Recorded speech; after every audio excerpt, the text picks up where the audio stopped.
दोस्तों हींअर इन ख़ूबसूरत महफ़िल जो आख़िरी सतों लाॾो ॿुधंदासीं, जंहिंजा ॿोल आहिनि ॻाल्हियुनि कंदे राति ढली वई, दिलि हथ न मां हली वई। तमामु ख़ूबसूरत पंहिंजे वक़्त जो लाॾो आहे दोस्तो, ऐं जग मशहूरु आहे दोस्तो। तव्हां ॿुधंदा त तव्हांजो दिलि बाग बहार थी वेंदो।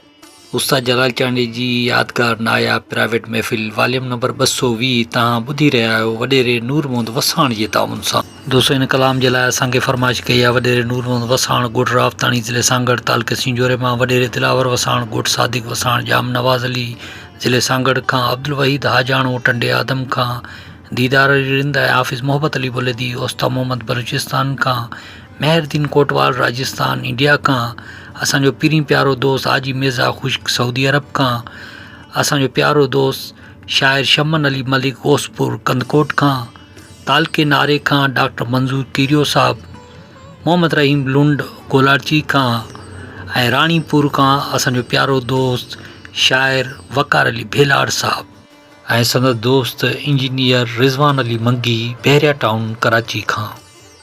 दोस्तों मां उम्मीद थो कयां त ही पूरी महफ़िल तव्हांखे बेहद पसंदि आई हूंदी। पसंदि आई हुजे त वीडियो खे लाइक कयो, कमेंट्स कयो, दोस्तनि खे शेयर कयो, ऐं ॾिसंदा रहो पंहिंजो चैनल कामरान जानी सिंधी यूट्यूब ते ऐं पेज फेसबुक ते।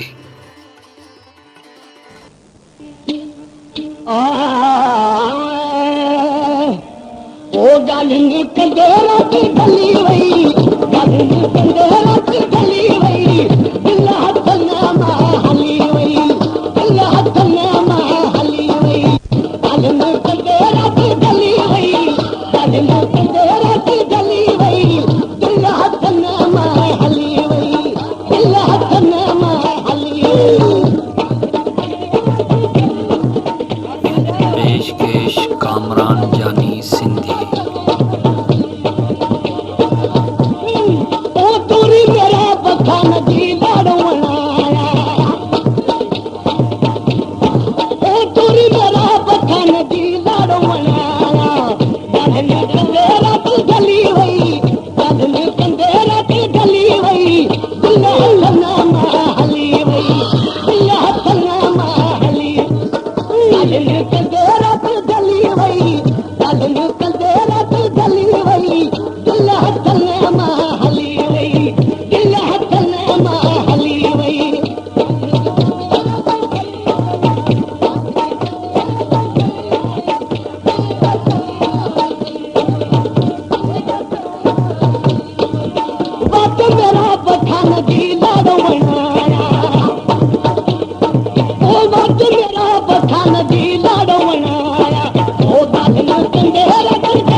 पेशकेश कामरान जानी सिंधी।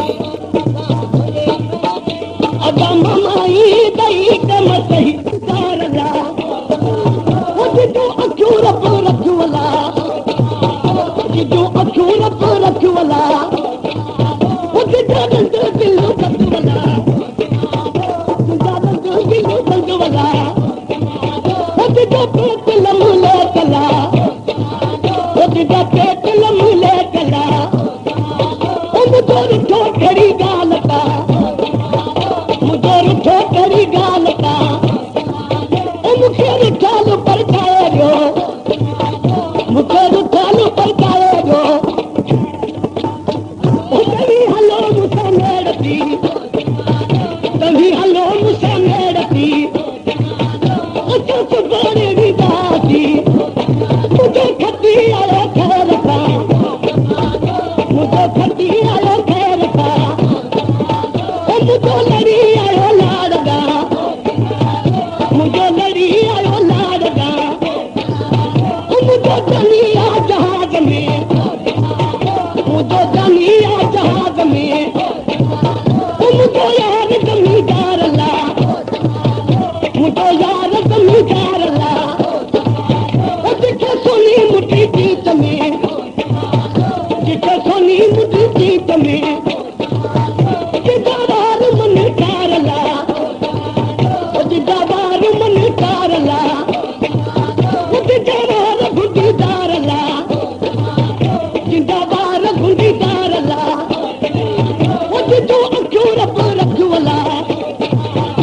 जो अखियूं रख रखवला